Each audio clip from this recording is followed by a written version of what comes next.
Now, ladies and gentlemen, this is the second part of my Akazukin ChaCha fanfic. So, alright, let's get started. It's not that much to say before we start.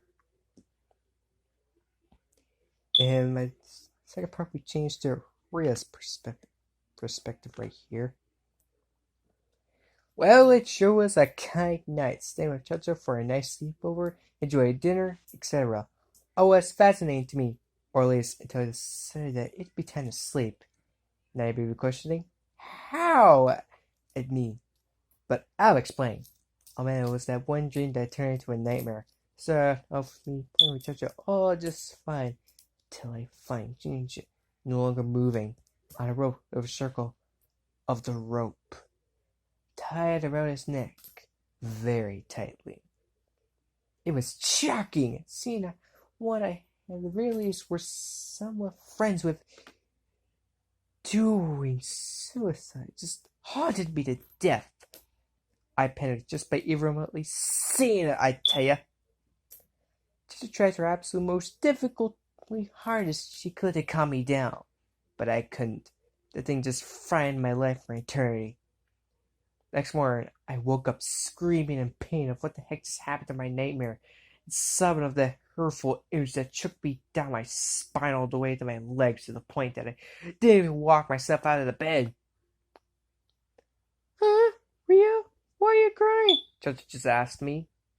I explained to her about my nightmare, which I have already explained to you. And let's just say her face went very, very, very pale. When ChaCha explained this to Servi, he told me this. It's alright, sir. No need to be worried. Jinji did something terrible last night, so if I were you, I'd be glad he would be dead. This did not help, as I made me start crying even worse, saying that it's unfair to say this at the very least Jinji and I were somewhat friends. Servi tried and tried as much as he could to persuade me that I not give a single crap about him, but I kept responding with no, as a way to tell him I was being serious. Then when Servi said that he was evil, I stood and roared out this.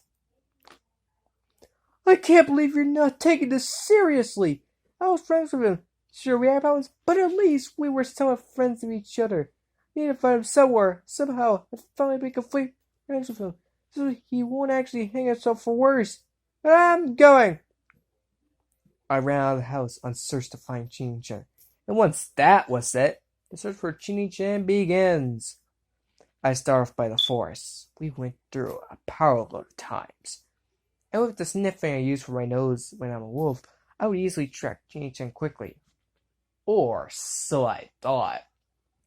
The sniffing on me only went so far as to find a rock shaped like a bowling ball. Talk about finding something useless. So I decided to search through my eyes, which I should have done in the first place. Complete from the lake I used to be at with ChaCha, to the place where a publican lives, to lots of mountains. With all of that in time, this would be ultimately all useless, right? Well, it was quite like this for a while, where after 4 hours searching, I decided to give up, thinking Chin-chan was really dead, and sobbed my mate to sleep all the way through the night. Next morning, however, I found someone's shadow walking over me. I decided to check it out and see who it was. Glad enough, it was Chin-chan. Chin-chan! Oh, I'm so glad you're alive. I've been looking for you. After I said that, he got into straight up tears and cried out this little message. I'm so sorry. Sorry for hurting your feelings altogether and made you lose your mind. Will you forgive me? After he stopped crying, I began to hug him and pat him on the back, saying that I'd forget him, that I wanted to fight him. I explained what happened to me those last 2 days, and after all that, I asked him this question. Genie, want to hang out with me?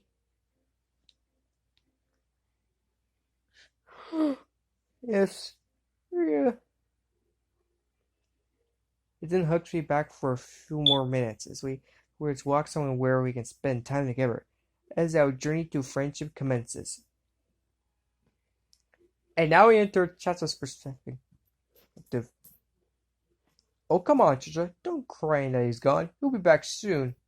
I hope. Sari said to me in order to calm me down. But he's just faking that just so he could stomach lots more food in him. I instantly yelled, giving him my point. As I just yelled, Sari released into a pause for about 2 minutes. With the only moving parts being the eyes opening and closing. Very boring, isn't it? Oh, and after all that, Siri snapped out of it and just started minding his own business instead of bothering with me. Anyways, I decided to get searching for Ria, and then Yako-chan, knowing that you're black and white comedic, came along and shouted at me to get out of the way. I told her I would be searching for Ria, but she said that that sounded so fake that she thought my brain was no more than a coconut. So I went to start searching, only for Orange-chan to show up out of the sky. Hiya, ChaCha. I see you're searching for Ria. May I help? Sure, that would be so kind of you to do. So I began to tell her what happened. And yes, this is getting old, I know. So, if that's what happened, that's what you think Ria's really doing, that must be a foolish thing to do, she replied with.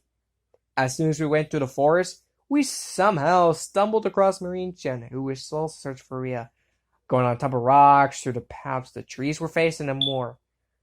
Ria, where are you, my lovely spirit? Marine-chan, we're searching for him too, but not for love though, rather for playing around being dumb. Marine-chan then exploded out. Don't you dare insult my Ria can. Yes, a boyfriend, there's nothing that can stop me from believing it. Well, we decided to go on without her to find Ria for the better because we don't want to be disturbed by quantity over quality.